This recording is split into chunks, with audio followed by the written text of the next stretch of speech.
pour les perspectives à Dialambéré, nous avons ce qu'on appelle le PPP, le partenariat public-privé. Alors, avec mon réseau de relations, avec la vision du président de la République, mon réseau de relations, l'ambition que j'ai pour Dialambéré, nous avons développé un certain nombre de relations, partenaires publics et privés. Premièrement, nous avons nos projets et programmes, l'ONG World Vision, qui va, dans les mois qui viennent, avant même le mois d'août, construire la 3e maternité de Dialambéré. Il faut savoir que les 3 postes de santé étaient équipés, seuls 2 postes de santé avaient une maternité. Ça va être réglé, ce problème va être réglé au mois d'août, au plus tard, parce que l'ONG World Vision va construire une maternité. Les amis de Dialambéré. Un maire, c'est des relations, un maire, c'est des amis. Mohamedou Makhtar Cissé, l'actuel ministre du pétrole et des énergies, est venu à Dialambéré construire des écoles, 2 écoles flambant neuves équipées avec du matériel, des tables bancs. Cette école porte son nom. Donc Makhtar Cissé, c'est un ami privé, mais je le dis aujourd'hui, compétences transférées éducation nationale, enseignement, c'est bien les écoles, c'est les fournitures scolaires, c'est les infrastructures de base. Là, un ami de Dialambéré l'a fait et on aura prochainement d'autres réalisations avec lui. Dialambéré, c'est aussi 3e point avec le partenaire public-privé.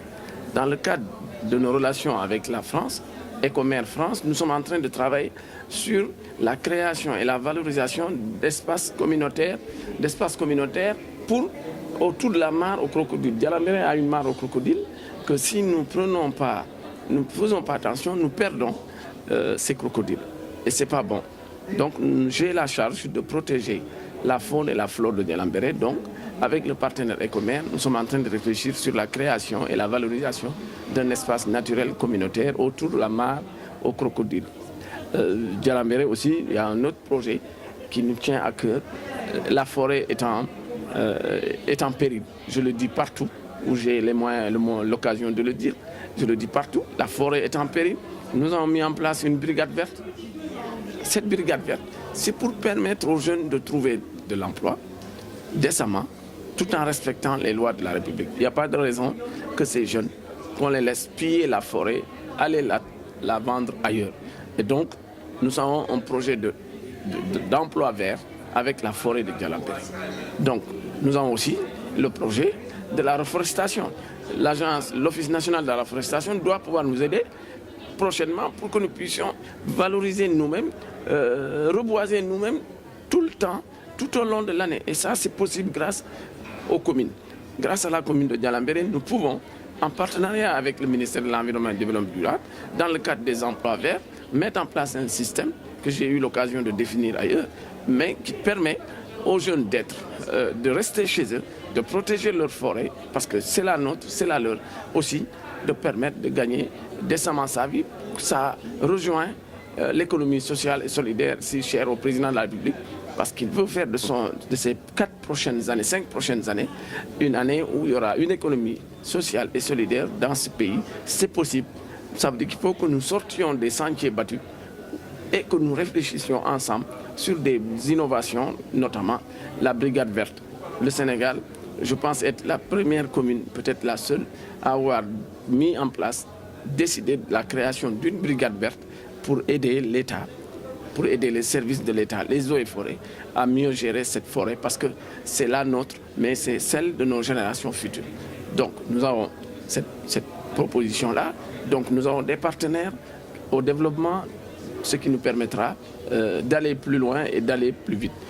Un dernier projet qui nous tient à cœur, la valorisation des produits naturels.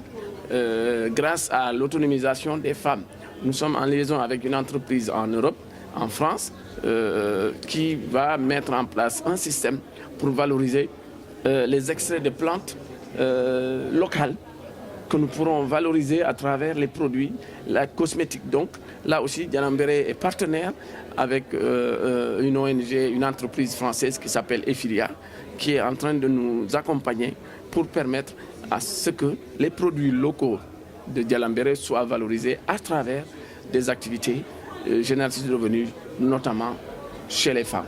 Voilà en gros les projets phares pour le reste, le temps qui nous reste, mais je pense que si on calcule le temps, on ne fera rien. Donc ça veut dire qu'il faut considérer que nous avons le temps de le faire, mais il faut aussi le temps de l'action est arrivé pour que nous puissions continuer à développer nos terroirs. J'ai toujours dit que la ruralité, c'est une richesse.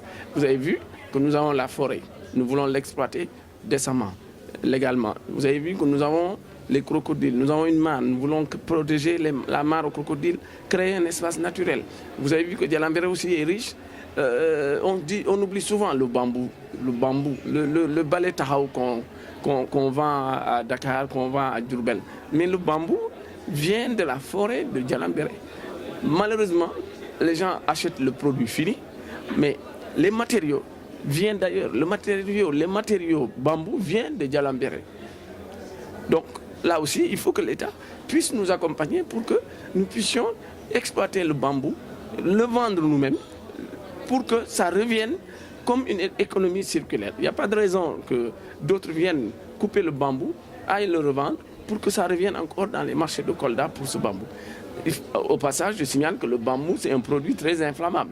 En saison sèche, il n'y a pas mieux pour créer un incendie dévastateur de la forêt. Donc, normalement, chaque année, nous devons éliminer les bambous pour permettre à à la saison hivernale prochaine, pour que le bambou repousse. Sinon, c'est exposer notre forêt à des incendies criminels. Donc, vraiment, voilà ce qu'on dit souvent, on n'est pas riche, mais c'est parce qu'on n'a pas exploité nos potentialités.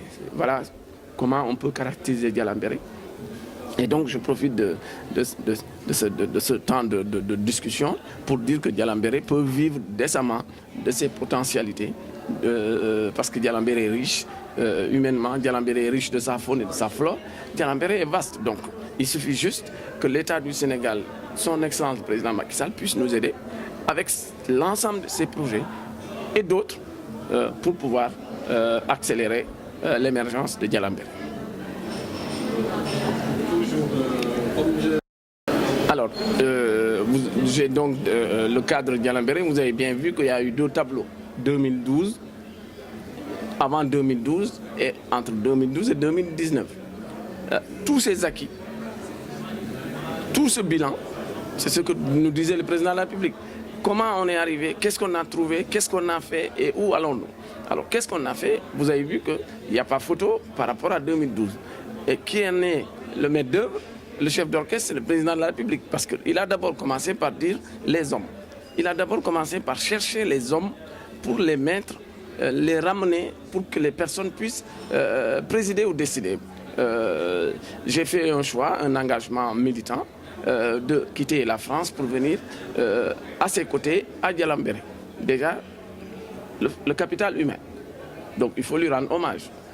Deuxièmement, il y a une chose qu'il faut dire, c'est l'État, c'est la locomotive du train. Nous ne sommes pas que des wagons.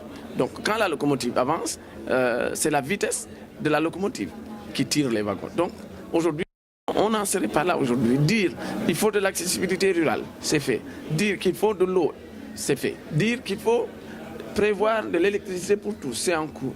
Dire que l'éducation doit être un service universel. Dire que le réseau téléphonique de Dialambéré a trois antennes orange. 3 antennes orange que nous avons pu placer. C'est fait. Donc aujourd'hui, il me semble, et ce serait à tort de dire que le président de la République n'y est pas pour chose. C'est lui la locomotive et c'est nous les wagons. Donc, si aujourd'hui on doit récolter les fruits, qui doit les récolter? C'est le président de la République. Donc, il faut rendre hommage et rendre à César ce qui est à César, qui n'eût été lui, on n'en serait pas là aujourd'hui. Nous avons toujours dit que le succès en lui-même n'est pas important. C'est la valeur qui est importante. On a du talent, il faut transformer le talent en valeur. C'est ce que nous avons fait entre 2012 et 2019. Transformer nos talents, le talent du président de la République, on l'a transformé en valeur en passant effectivement par le succès aux élections, à l'élection présidentielle. Donc c'est bien du talent à la valeur que nous avons pu réaliser ce que nous avons fait aujourd'hui.